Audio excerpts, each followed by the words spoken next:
नमस्कार दोस्तों, मैं विभा और एक बार फिर से आप सबका स्वागत है तंत्र सत्य की खोज में। नमस्कार गणेश जी। नमस्कार, कैसी हैं आप? बिल्कुल ठीक ठाक। आज हम बात करेंगे कृष्ण भक्ति पे। गणेश जी, कृष्ण भक्ति क्या है? कृष्ण भक्ति क्या है? आप तो कह रहे हैं कि सारे समुद्र मिलाकर, सारे सागर मिलाकर उसमें से कोई मोती ढूंढ कर दिखाएं, क्योंकि ये अथाह सागर है भक्ति। और जब कृष्ण भक्ति की बात आती है तो प्रेम की बात आती है, गोपियों की बात आती है, वृंदावन की बात आती है, ब्रज की बात आती है। तो कृष्ण भक्ति कोई एक दिन या एक सब्जेक्ट में नहीं डिफाइन किया जा सकता। बस इतना ही कहा जा सकता है कि सरलता और जो आसानी से जो भक्ति हो सके, जो प्रेम के रस में डूबकर जो भक्ति हो सके, उसे कृष्ण भक्ति कहते हैं। तो जब हम कृष्ण जी की बात करते हैं तो महारास लीला सबसे पहले आती है, तो उसका क्या महत्व है? देखिए, अगर हम कृष्ण भक्ति की बात करते हैं, कृष्ण उपासना की बात करते हैं, कृष्ण साधना की बात करते हैं, तो सबसे पहले ये समझ लेते हैं कि भगवान श्री कृष्ण हैं कौन, और उनकी लीलाओं के बारे में वर्णन बाद में बात करेंगे। पर मैं थोड़ा सा संक्षेप में बता देता हूँ कि परम पिता परमेश्वर भगवान श्री कृष्ण ही एकमात्र ईश्वर हैं, या एक स्वयं वही एक ईश्वर हैं, ऐसा हमें जान लेना चाहिए। वासुदेव सर्वमिति, वासुदेव ही सब कुछ हैं। और भगवान श्री कृष्ण ने ये कहा है कि जो मेरी भक्ति जानता है, जो मुझे उपासना करता है, उसके जितनी भी भक्ति वो करता है वो कभी नाश नहीं होती, और उसका फल उसे इस जन्म में, अगले जन्मों में मिलता रहता है। और अगर हम और विस्तार में बात करें तो प्रेम रस पे डूबी हुई जो भक्ति है वो कृष्ण भक्ति है, जो प्रेम साधना में डूबी हुई भक्ति है वो प्रेम साधना भक्ति है। ये तो माना कि वो भक्ति है और जो साधना में डूबी हुई है, लेकिन उससे हमें सीख क्या मिलती है एक आम इंसान को? जब हम कृष्ण भक्ति की बात करते हैं, जब हम रास लीला की बात करते हैं, महारास की बात करते हैं, गोपियों की भक्ति सोचते हैं, तो एक आम इंसान को अपने जीवन में वो कैसे उतार सकते हैं और क्या सीख मिलती है? देखिए, बहुत सरल है, बहुत साधारण तरीके से आप ये साधना कर सकते हैं। इसके लिए कोई रॉकेट साइंस की जरूरत नहीं है, क्योंकि मीरा, कबीर, सूरदास, रसखान, जितने भी भक्त रहे, हरिदास ठाकुर, प्रभुपाद जी, भक्तिवेदांत नारायण महाराज जी, या ब्रज के जितने भी साधु संत हैं, ये कोई साइंटिस्ट, ये कोई डिसिप्लिन में जीने वाले लोग नहीं थे, पर ये भक्ति की साधना में जो डिसिप्लिन था उसमें डूबे हुए लोग थे। तो it's a complete surrender. It's a complete surrender. और साथ में इसे सर्वश्रेष्ठ क्यों माना जाता है? क्योंकि इस भक्ति को, जैसे हम जब भी मीरा और राधा की बात करते हैं या रसखान की बात करते हैं, तो सब नतमस्तक हो जाते हैं, सब झुक जाते हैं, क्योंकि यहाँ तो प्रेम था, यहाँ सरेंडर था, यहाँ कमिटमेंट थी, यहाँ एक निष्ठा थी, इसलिए सर्वश्रेष्ठ है। देखिए, अगर आप मथुरा में भक्ति करें, या गोवर्धन में भक्ति करें, या बरसाने में भक्ति करें, उसमें और जो आप वृंदावन में भक्ति करते हैं, तीनों में फर्क आ जाता है। तंत्र तो दोनों का है, शिव का भी है और कृष्ण का भी है। तो शिव की शक्ति के साथ एक तंत्र है, तो यहाँ कृष्ण की रासलीला के साथ उसमें क्या अंतर है? देखिए, यहाँ पर अगर आप समझें तो चाहे आप शिव और शक्ति की बात करें या कृष्ण और राधा की बात करें, दोनों ही जगह पर एक स्थिर और एक चलायमान है, एक शक्ति है और एक शिव स्थिर है। तो यहाँ पर दोनों ही शक्तियां हैं, एक स्थिर हो जाता है और एक चलायमान हो जाती है, एक मोमेंटरी हो जाती है, मूवमेंट आ जाती है। इसी तरह जब हम भगवान श्री कृष्ण की बात करते हैं तो कृष्ण स्थिर हो जाते हैं और गोपियां चलायमान हो जाती हैं। एक अवस्था के बाद गोपियां स्थिर हो जाती हैं और भगवान श्री कृष्ण चलायमान हो जाते हैं। तो जब भी हम बात करते हैं, जब भी हम शक्ति को समझने की कोशिश करते हैं, तो एक ठहरा हुआ होता है, एक में मूवमेंट होती है। तो इसी तरह इस भक्ति में भी प्रेम स्थिर है और प्रेमिका का मन, गोपियों का मन चंचल और चलायमान है। वाह, ये तो बहुत ही सुंदर बात। मुझे ये जानना है कि अगर मैं सोचूं कि मुझे कृष्ण भक्ति करनी है, तो किन बातों का ध्यान रखना चाहिए मुझे? देखिए, एक निष्ठ होकर भक्ति करें और प्रेम से करें, जो सामर्थ्य है, जितनी शक्ति है उसके अनुसार करें, और वही संकल्प और वही संकल्प लें जो आप पूरा कर सकते हैं। ऐसे कुछ आड़े टेढ़े संकल्प ना ले लें जो आप पूरा ना कर सकते हैं। और भक्ति कभी दिखाने का विषय नहीं होना चाहिए, ये अपने अंदर है, ये अपनी साधना अपना है। मैंने बहुत सारे लोगों को देखा है कि जो भक्ति का दिखावा करते हैं, जो भक्त होने का दिखावा करते हैं, उनकी साधना कभी सफल नहीं होती है। वो पीक पर पहुंचकर वो नीचे गिरा दिए जाते हैं। तो इसलिए कभी भी साधना का प्रचार नहीं करना चाहिए। तो ये है कि वो जो तुम में है वो एक प्रकाश, उससे एक मत होना, ये इंडिविजुअलिस्टिक हो गया। आपकी अपनी साधना है ना, आप उसको दूसरों से कंपेयर कैसे कर सकते हैं? आपका अपने प्रारब्ध है, आपका अपना कर्म है, आपका अपना धर्म है, आप उसको दूसरों के साथ कैसे कंपेयर कर सकते हैं? तो राधा की अपनी भक्ति थी, तो मीरा की अपनी भक्ति रुक्मिणी रही, की अपनी थी, रुक्मिणी की अपनी भक्ति थी। तो सबकी अपनी अपनी भक्ति है, सबकी अपनी अपनी सरेंडर है। तो उसको आप किसी के साथ कंपेयर नहीं कर सकते हैं कि इसकी भक्ति श्रेष्ठ थी, इसकी भक्ति श्रेष्ठ नहीं थी। There's no competition, there's no comparison. वो जाकर मिलेंगे तो उसी लॉ में जहाँ से आए, तो उस बात को हमें समझना चाहिए। और कठिन नहीं है, सरल है।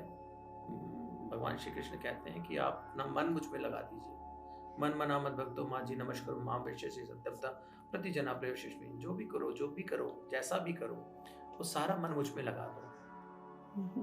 और लोग मुझसे आते हैं कि प्रभु जी साधना में ये सही है, ये गलत है, ये अच्छा होता है, ये अच्छा नहीं होता। मैं कहता हूँ देखो, साधना होनी चाहिए, पहले आप करो तो सही, उसके बाद अच्छा बुरा वो अपने आप देख लेगा। यहाँ पे आपने बहुत खूबसूरत बात की कि आपसे आके लोग पूछते हैं या अपने गुरुओं से पूछते हैं, तो ये क्या जब तंत्र की बात भी हो रही है तो वहाँ पे गुरु कौन है और हम इसे कैसे ढूंढे? क्योंकि गुरु ही बताता है डूज एंड डोंट्स, है ना? क्योंकि ये अपनी भक्ति है, अपना एक इंडिविजुअलिस्टिक पाथ है, तो लेकिन गुरु बताता है उसमें। तो वो जब कोई शिष्य गुरु के पास जाता है उस तंत्र में, तो गुरु कौन होता है और हम किसे, वो हमें ढूंढता है या हम गुरु को ढूंढते हैं? देखिए, आप गुरु को ढूंढे या गुरु आपको ढूंढे, बात एक ही है। रास्ता और मंजिल दोनों कभी अलग नहीं होते, नदी के किनारे कभी अलग नहीं होते, रेल की पटरियां कभी अलग नहीं होती। ऐसे गुरु और शिष्य का संबंध साथ ही होता है, एक दूसरे के साथ ही होते हैं, एक दूसरे के पूरक होते हैं। और गुरु वही है जो सद्मार्ग पर चलकर दिखाए। गुरु वो है जो पहले स्वयं में अपने जीवन को निर्धारित करे, फिर आपके लिए एग्जाम्पल बने। गुरु वो है जो गोविंद तक पहुंच चुका है। गुरु वो है जो ये जानता है कि गोविंद कैसे मिलते हैं।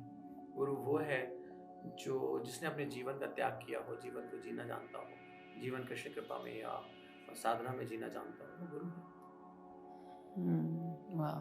तो जहाँ तक रही भक्ति की बात और गुरु की बात, ये दोनों एक दूसरे के पूरक रहे हैं। और अक्सर लोग मुझसे पूछते हैं कि जब हम साधना करते हैं तो हम भगवान श्री कृष्ण से क्या सीख सकते हैं, या ऐसी कौन कौन सी साधनाएं हैं उनके तंत्र में या उनके विज्ञान में जिनको वो अपने जीवन में उतार सकते हैं। देखिए, भगवान श्री कृष्ण की चालीसा है, गोपनीय बहुत सारे मंत्र हैं जिनके प्रयोग कर सकते हैं, जिनके आप चैंटिंग कर सकते हैं। राधा कृपा कटाक्ष स्तोत्र है, कृष्ण कृपा कटाक्ष स्तोत्र है, गोपी गीत है, कृष्ण कीलक है। ऐसे बहुत सारे वैदिक और तांत्रिक अनुष्ठानों के वर्णन मिलता है भागवतम में, जिनका प्रयोग कर सकते हैं अपने जीवन में और परिवर्तन ला सकते हैं। अक्सर लोग मुझसे पूछते हैं कि प्रभु आप हमेशा गोपी गीत या महारास पर क्यों इतना फोकस करते हैं? तो विभा जी, मैं ये बताता हूँ कि जो विरह है, जो भगवान श्री कृष्ण और गोपियों का जो विरह था, जो उस समय जो साधना और शक्ति और सामर्थ्य जो उत्पन्न हुआ, वो अपने आप में अतुलनीय था। एक छोटी सी घटना है, मैं तो थोड़ा वक्त लूंगा आपका, कि जब विदुर, भगवान श्री कृष्ण के सर में दर्द हुआ तो उन्होंने विदुर को बोला कि तुम गोपियों के का चरण रस लेकर आओ। विदुर बहुत ज्ञानी थे, बहुत विद्वान थे, उद्धव थे शायद, तो उन्होंने बहुत विद्वान थे, वो वहाँ से निकले और सारी दुनिया घूमते हुए आए। सारे इलाज करने की कोशिश की, नहीं हुआ, तो वो गोपियों के पास पहुंचे तो देखें वो लता पता की तरह जगह जगह पे अपने वस्त्र संभल रहे हैं, नहीं संभल रहे हैं। वैसी अवस्था में भगवान श्री कृष्ण का वर्ण इंतजार कर रही थी और वो विरह में तप रही थी। और उस विरह में जब उन्होंने उद्धव ने जब ज्ञान पूछा, मांगा, तो उन्होंने गोपी गीत गाया।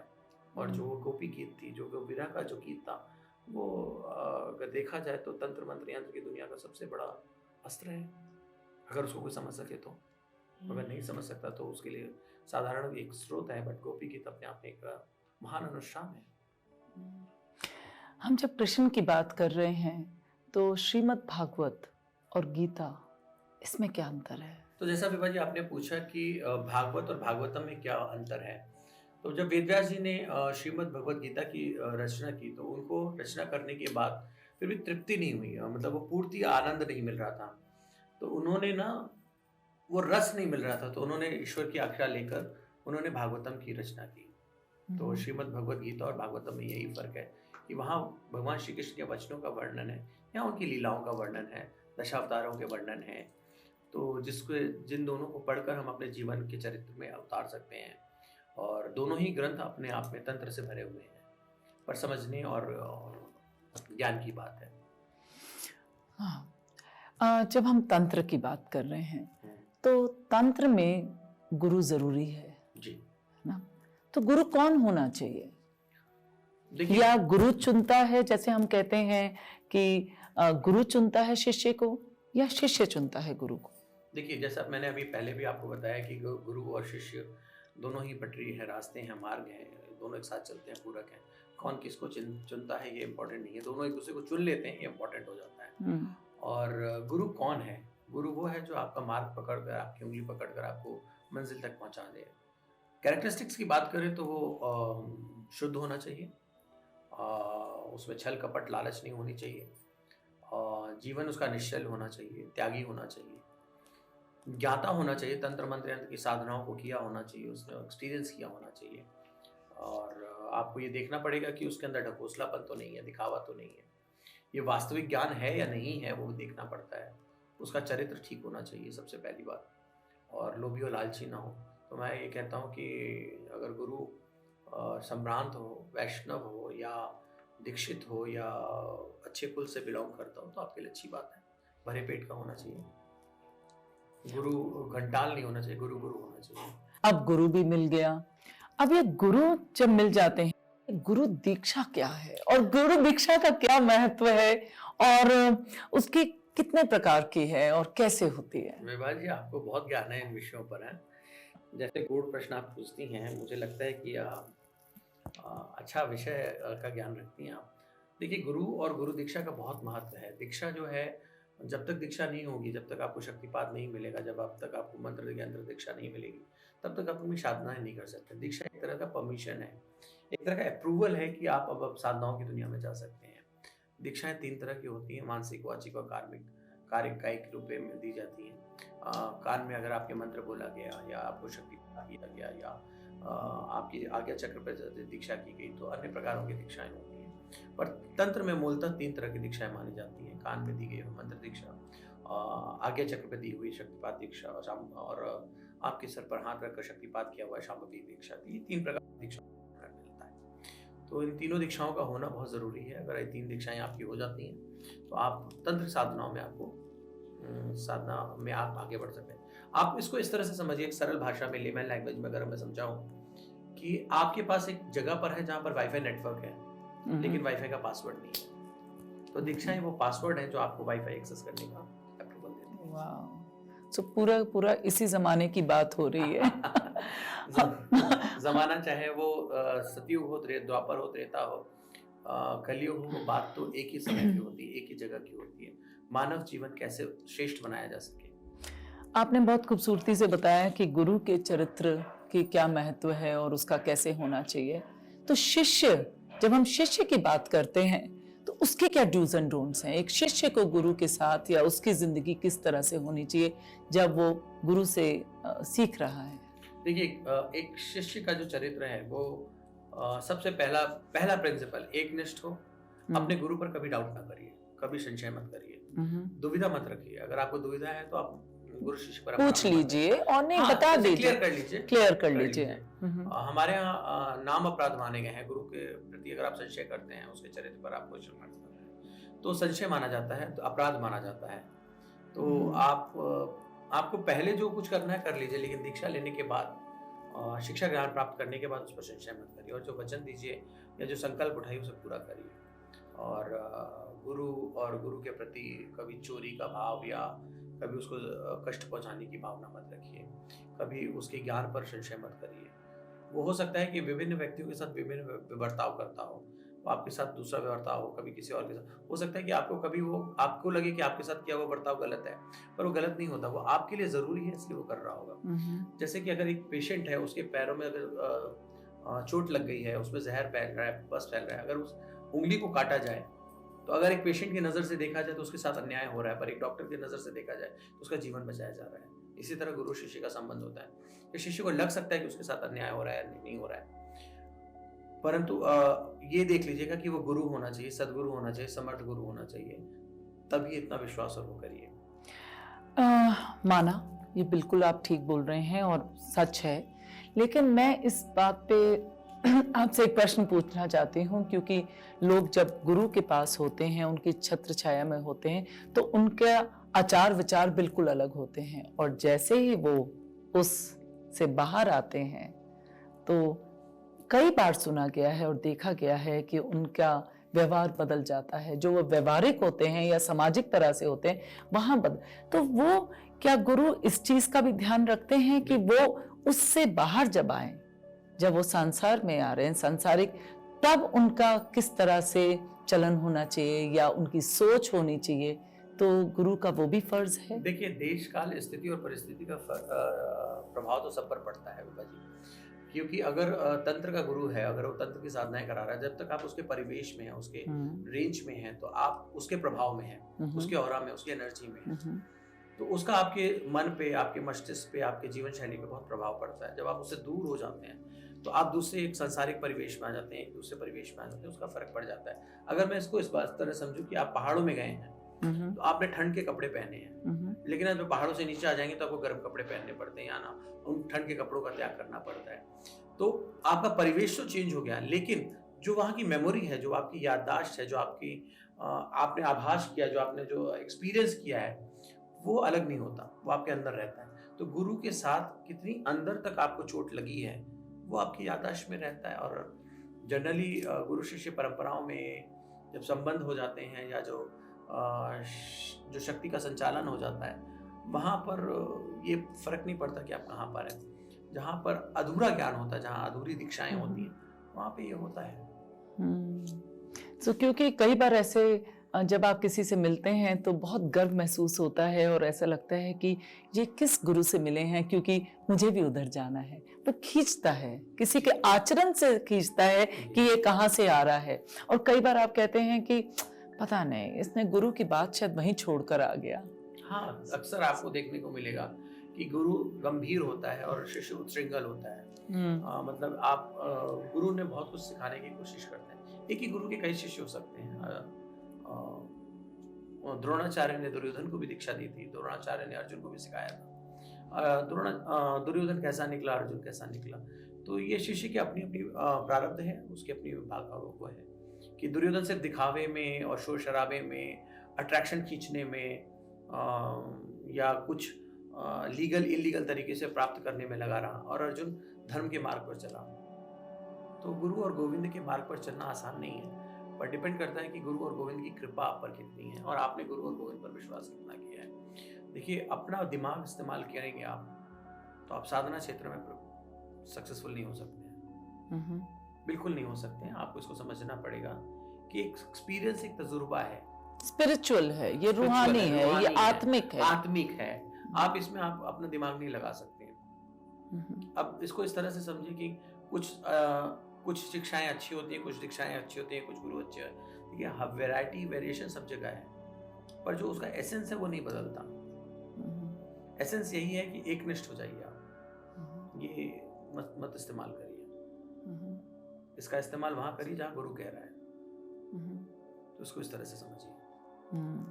अक्सर साधक जो होते हैं, कई मार्ग भटक जाते हैं। मैं आपको इसलिए बार बार इस जगह, इस प्रश्न पे और इस बातचीत पे ला रही हूँ, क्योंकि ऐसा देखा गया है कि एक चलन बन जाता है कि एक गुरु का नाम आता है और सब आते हैं, और हर तरह के लोग होते हैं। गुरु तो जुड़ जाते हैं ना उस मंत्रों से, उसे हर एक के साथ गुरु जुड़ जाते हैं, लेकिन उनमें से कुछ लोग कभी भटक भी जाते हैं। तो वो क्यों हो जाता है? और फिर गुरु के लिए एक चैलेंज, गुरु के लिए भी तो चैलेंज है ना? गुरु के लिए चैलेंज तो नहीं होता, पर गुरु जितना चाहेगा उतना कर लेगा। पॉइंट ये होता है कि जब विषय बड़ा गंभीर और संजीदा है तो मैं इसको इस तरह से समझाऊंगा कि जब शिष्य साधना क्षेत्र में होता है, साधक बनता है, तो गुरु के साथ रहता है, गुरु के साथ उठता बैठता है, मिलता जुलता है, तो कभी कभी क्या होता है, वो ये भूल जाता है कि ये गुरु तत्व है, इस पे गोविंद की कृपा है और इसमें गुरु परंपराओं की कृपा है। उसको एक साधारण मानव समझने लग जाता है, उसके साथ समानता का व्यवहार करने लग जाता है। धीरे धीरे जब वो साधनाओं में आगे बढ़ता है, उसको ईश्वरी कृपा से कुछ एक्सपीरियंस हो जाता है, तो उसको घमंड आ जाता है, अहंकार आ जाता है, अहम आ जाता है। तो अब कभी कभी क्या होता है, शिष्य अपने आप को गुरु से भी अपना गुरु समझने लग जाता है, और वो हो सकता है कि वो संसारिक जीवन में वो शिष्य बहुत अच्छा हो, उसको संसारिक क्रियाकलापों से उसके आध्यात्मिक जीवन को तोलने लग जाता है कि इसको उठना नहीं आता, इसको बैठना नहीं आता, इसको चलना नहीं आता, इसको कपड़े पहनना नहीं आता, इसको ये नहीं आता, मैं तो इससे बेस्ट हूँ। और वो बेस्ट के चक्कर में क्या होता है कि फिर वो रास्ता भटक जाता है, वहाँ पे अहम और वहम दोनों ही आ जाता है, क्योंकि वो अध्यात्म का गुरु है, वो मैनेजमेंट गुरु नहीं है जो आपको चलना उठना बैठना और खाना सिखाएगा। वो आपका आध्यात्मिक गुरु है, वो तांत्रिक गुरु है, वो आपको तंत्र मंत्र यंत्र की ज्ञान देगा, रत्न उपा और रुद्राक्ष का ज्ञान देगा। वो आपको तौर तरीके नहीं सिखाएगा। तौर तरीके सीखना तो किसी बच्चे मैनेजमेंट इंस्टीट्यूट में चले जाओ, वहाँ बहुत सिखा दिया जाएगा, आपको तंत्र में आने की जरूरत नहीं है। आप यहाँ सीखने आए हो, सिखाने नहीं आए। जब यहाँ प्रवृत्ति चेंज हो जाती है शिष्य की, वहाँ पतन शुरू हो जाता है। कभी कभी क्या होता है कि लोग अपने आप को गुरु से बड़ा श्रेष्ठ समझ लेते हैं, कहते हैं यार इससे अच्छा तो मैं पढ़ा सकता हूँ, इसकी गद्दी पे तो मैं बैठ सकता हूँ। फिर वो अधिकार की बात आ जाती है, फिर वो छल आ जाता है, फिर वो अहंकार आ जाता है, अहम आ जाता है, यहाँ पे पतन शुरू हो जाता है। पर ये भूल जाते हैं कि गुरु तो। गणेश जी, आप तंत्र में बार बार एक शब्द इस्तेमाल करते हैं, साधना। तो साधना और समाधि, क्या ये रास्ता है या मंजिल? साधना रास्ता है और समाधि मंजिल है, पर समाधि कौन सी और कब कैसे कहाँ ये देखना पड़ता है। साधना कब कौन कहाँ कैसे ये भी देखना पड़ता है। कौन सी साधना आपको समाधि तक ले जाएगी ये देखना है, और समाधि के बाद आप क्या करेंगे वो देखना पड़ेगा। ये तो गुरु और शिष्य के बीच में निर्णय होता है कि गुरु कहाँ तक ले जाना चाहता है, शिष्य कहाँ तक जाना चाहता है। आजकल अच्छे शिष्य मिलना मुश्किल है, जितना जैसे कि लोग कहते हैं अच्छे गुरु मिलना मुश्किल है। तो लोग ये कहते हैं कि अच्छे गुरु नहीं है, उसी तरह हमारी फ्रेटर्निटी, हमारी गुरु परंपराएं कहती हैं कि अच्छे शिष्य नहीं है, क्योंकि आज लोगों के पास वक्त नहीं है। पहले गुरु शिष्य परंपराओं में लोग सालों महीनों सेवाओं में लगे होते थे, तब वो सीखते थे। आजकल लोग कहते हैं कि डाउनलोड कर दीजिए, अभी डाउनलोड तो नहीं होता, आज का ज़माना डाउनलोड का है, पर गुरु शिष्य परंपराओं में डाउनलोड नहीं होता। आपको उसके साथ रहना पड़ेगा, उसके आचरण को देखना पड़ेगा, उठता कैसे है, बैठता कैसे है, खाता कैसे है, वो चलता कैसे है, आध्यात्मिक उसका जीवन कैसा है, उसका सांसारिक जीवन कैसा है, वो सब चीज़ों को आपको देखना पड़ेगा, अनुभव करना पड़ेगा।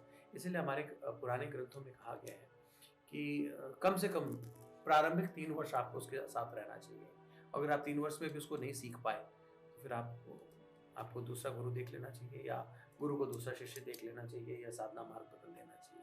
जैसे ग्रेजुएशन के 3 साल होते हैं, फिर मास्टर्स की डिग्री मिलती है। बट ये मैंने बहुत ही मैं लोगों से मिली, और मैं आपसे जब से मैं आपसे बातचीत कर रही हूँ, तो मैंने देखा कि गुरु में भी एक भूख होती है कि मुझे एक अच्छा शिष्य मिल जाए, और शिष्यों में भी एक वो भूख होती है कि मुझे वो गुरु बिल्कुल होती है के दर्शन मिल जाए, या उसका तो एक दूसरे के पूरक है। गुरु जाना ही जाता है शिष्य की वजह से, और शिष्य जाना जाता है गुरु की वजह से। रामकृष्ण परमहंस को तब जाना जब लोगों ने विवेकानंद को जाना, अर्जुन की वजह से द्रोणाचार्य को जाना है, और परशुराम की वजह से कर्ण को जाना है। तो गुरु और शिष्य एक दूसरे के पूरक हैं। तो हर व्यक्ति चाहता है जो जीवन में जो कुछ सीखा है वो किसी को सिखा सके। हमारे भी जीवन में बहुत सारे गूढ़ रहस्य हैं, तंत्र मंत्र के बहुत सारे अनुभव हैं, बहुत सारी साधनाएं हैं, बहुत सारी क्रियाएं हैं जो हम चाहते हैं लोगों को सिखाएं, जो हमने अपने गुरुओं से सीखा है, परंपराओं से सीखा है। उसके लिए उचित शिष्यों की तलाश रहती है, कुछ हैं और कुछ होने वाले। वाह। तो मैं यही कह रहा था कि जो लोग इन विषयों में इंटरेस्टेड है, जो इन विषयों में जागृति जाना चाहते हैं या ज्ञान पाना चाहते हैं, हम लोगों से जुड़ सकते हैं, प्रश्न कर सकते हैं, फोन कर सकते हैं, मिल सकते हैं। जब हम साधना की बात करते हैं और गुरु शिष्य की बात होती है, तो साधना में माला, आसन, किस दिशा में बैठना है, कौन से मुहूर्त में और किस तिथि के बारे में, ये सारा कुछ बयान किया जाता है और बताया जाता है। वो क्या, उसका क्या रहस्य है, मतलब वो क्यों हमें सीखना पड़ता है? विभा जी, ये जो आपने वर्णन किया है ये बहुत विस्तार का विषय है। हम अभी आगे इनका वर्णन करेंगे, परंतु मूलतः ये बता दें कि सारे टूल्स हैं, हम्म ये अलग अलग टूल्स हैं जिनके विषय में हम हम्म जानकारी लेना चाहते हैं, लेना चाहिए और देना चाहिए। और मैं इस विषय में आपको अभी ये इतना ही कह सकता हूँ कि सारे टूल्स का इस्तेमाल करके ही आप साधना में आगे बढ़ सकते हैं। पर इम्पोर्टेंट ये है कि आपकी मन स्थिति क्या है, आप मानसिक, वाचिक, कार्मिक रूप से कितने का कमिटेड है, वो इम्पोर्टेंट है। बाकी इन सभी टूल्स के बारे में हम आगे बात करेंगे। तो हम और भी जानेंगे कि माला कितनी तरह की होती हैं और आसन कितने प्रकार के होते हैं। हमारे साथ जुड़े रहिए और ये देखिए कि हमारी रोजमर्रा की जिंदगी में गुरु का क्या महत्व है और तंत्र हमारी जिंदगी में किस तरह से भरा हुआ है। बहुत अच्छा लगा। धन्यवाद विभा जी। जैसे कि मैं हर बार जाते जाते कुछ ना कुछ टिप्स दे जाता हूँ, तो इस बार मैं आपको एक टिप दे रहा हूँ कि जीवन में कभी भी कष्ट आ जाए, आर्थिक अगर संकट आए, जैसे कि हम लोगों को पता है कि आर्थिक जीवन में बहुत सारे संकट आते रहते हैं, कष्ट आते रहते हैं, तो ऐसी अवस्था में घर से बना हुआ खाना रोज कम से कम 7 दिन या 10 दिन या 11 दिन किसी 2 व्यक्ति का पेट भरकर उसे खाना खिलाइए। आपके जीवन में आया हुआ आर्थिक संकट वो तुरंत दूर हो जाएगा। ये तंत्र की छोटी सी क्रिया है, कहिए तो अभी साधारण दान है या जो भी है, परंतु इस क्रिया को करने से आपको बहुत बड़ा लाभ मिलेगा। और इसी के साथ मैं गोवर्धन दास अग्निहोत्र फाउंडेशन से आपकी वाणी को विराम देता हूँ। नमस्कार। नमस्कार।